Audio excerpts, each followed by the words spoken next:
What's cracking, everybody? Zarfel Rose here, bringing you some Pokemon Go Battle League content. And in today's video, we're taking a look at an open Great League team brought to you by a good friend of mine and faction teammate member Stop Alcatraz. You may know him as a player who recently hit #1 in the world on the leaderboards, running the Shadow Dragonair Bastiodon Metacham line, which you've probably seen on Home Slice Henry's channel recently. And that team was created by another one of our friends and teammates, Yasu Sky. So shout outs to them for making the teams. And this team came from Stop Alcatraz after he hit #1 in the world with that team. And just quick plug for my boy here, he's running a service on Metafy where if for $30 a month you can get access to all of his teams and all of his strategies. Basically the same thing that I do with my Patreon, but you can go find his link to his Metafy down in the description. He's also an excellent coach, and I can't recommend the dude enough. So let's get right into the battles here and see what this team's all about. Immediately ripped a 4-1 set with this team after picking it up from him. So but promised I would give him the shout out after taking his team. So getting a really bad lead with the G-Fisk on the Beedrill. Gonna come in with my Umbreon to lure out their potential fighter. They got a Scrafty. So gonna go for these last resorts here and just continue to go for as many as I can.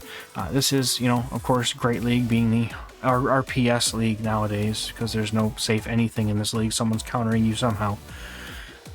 So Umbreon's going to go for these last resorts. I'm just looking to see if I can force a shield off my opponent before they can force one off of me, and I'm going to be able to get to the last resort. My opponent sees that. They're actually going to go for a power-up punch. So I'm going to shield this up here just because I want to get this last resort off and force a shield off my opponent. I'm going to get the farm down on my Beedrill either way, but I would rather have one less shield on the opponent's side to do so. So I'm going to come in with the Beedrill, and my opponent is going to get to a foul play. Now, it's like a 2 or 3 times boosted foul play.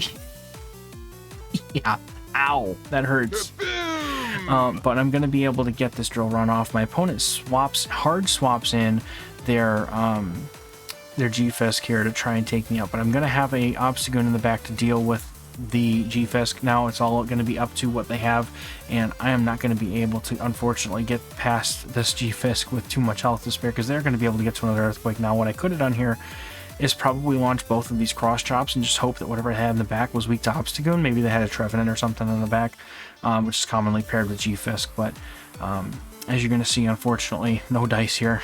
My opponent's running a double fighter backline that they are going to come in with the Metacham, and I'm just going to top left here. So obviously we could say well played, but my opponent kind of hard countered me from back to front, so there really wasn't much I was going to be able to do here. So either way, good game.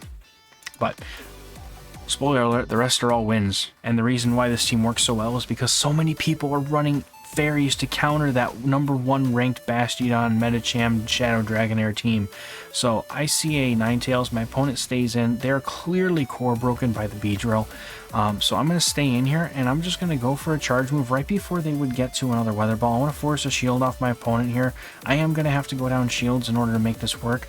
But I need to keep my B healthy, and they come in with Metacham. Now here's why we're running Sludge Bomb, folks.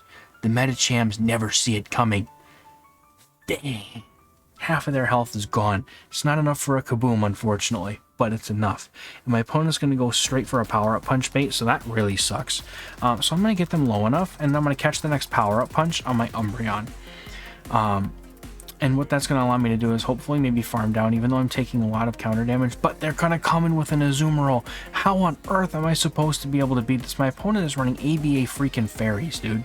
And all I've got left are two dark, or are my dark types, and almost KO'd Beedrill. So this is not going to be a short matchup by any means. As you have probably played before, this matchup is very long.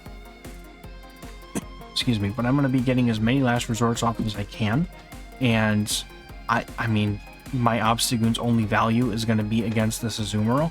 So I do recognize that even though my Obstagoon gets walled by Azumarill, it still is going to do some damage. So I'm going to make use of that, especially because my opponent is for some reason not shield anything. I think they're trying to shield their almost dead Metacham. I don't know what they're doing, but I'm going to come in here and I'm going to catch a move on my Obstagoon because I realize that there's no other way for me to win this game. Opponent's going to throw the Ice Beam, and they're going to come in with Metacham. Again, I don't know what they're saving their shields for, but I'm not going to throw any energy here. I'm just going to go straight for the counter down because all they can do is throw bubbles at me, and hopefully they have charge moves, and that is how you win that game. I don't know. I don't know why you don't shield those, but maybe they were saving them for the Beedrill. I don't know. Anyway, Trevenant lead, kind of rough here. Normally, I would say I'm going to swap out immediately into my Umbreon, but what I look to do here is actually swap and catch a Shadow Ball.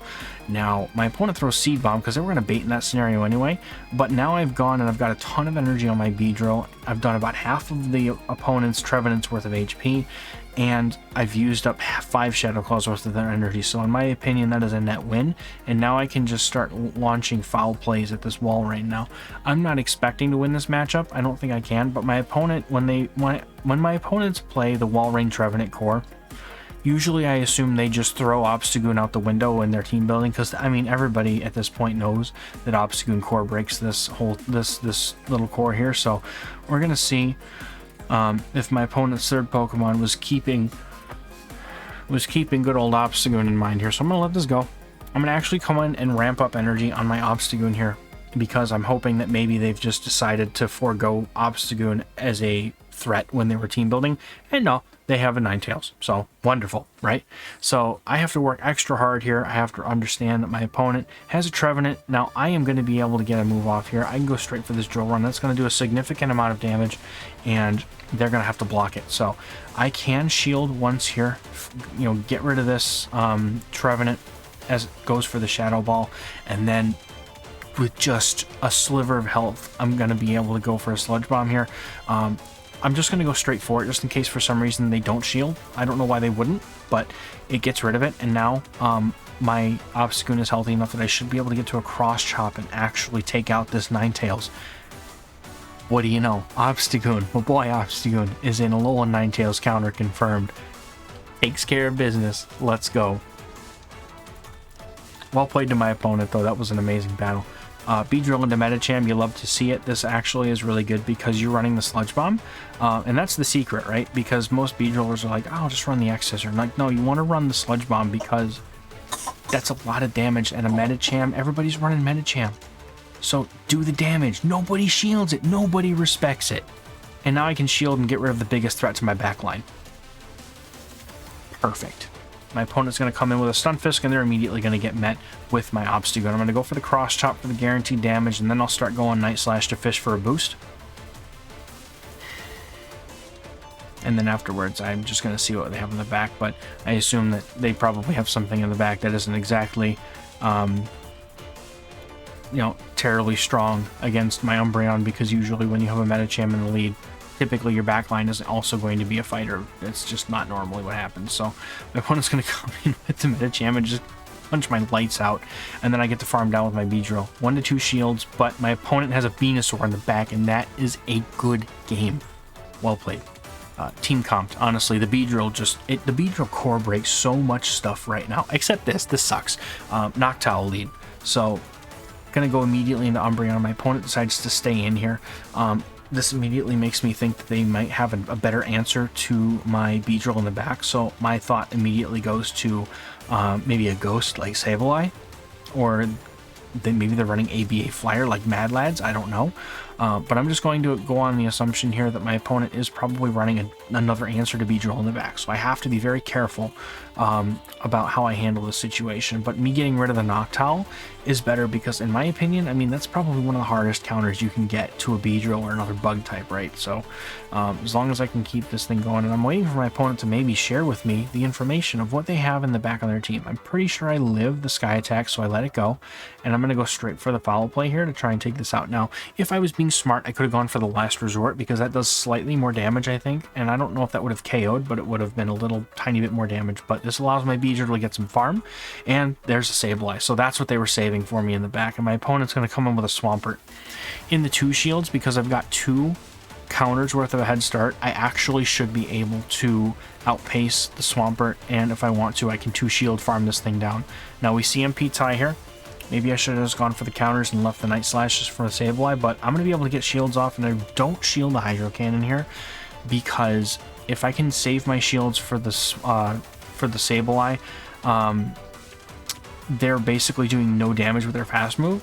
So if I start shielding this, then I'll be able to put more pressure on him that way. And this is just basically going to be who's going to get the shields first. And then I'm hoping that my Beedrill, with the little farm that it has, is going to be able to come in at some point and launch a drill run into this Sableye and KO it. So that's basically what I'm looking to do here. So Sableye against both of my Pokemon. I'm going to let this go, and I'm just going to basically trust in my Beedrill. I'm going to go up to 2 drill runs. I remembered that I had a little bit of farm, and I could up to the 2 drill runs back to back, and I'm just going to let him rip.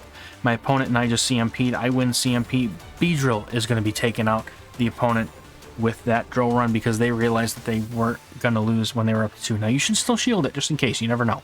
But that's going to be a 4-1 taken with that amazing team. Once again, Stop Alcatraz, former and current leaderboard player now, and was #1 in the world just a couple weeks ago, and had just dropped his team. Check him out if you're interested. Check me out if you're interested. We're both excellent we're both excellent coaches, I should say. I don't think he does content quite yet, but I think it would be cool if he did.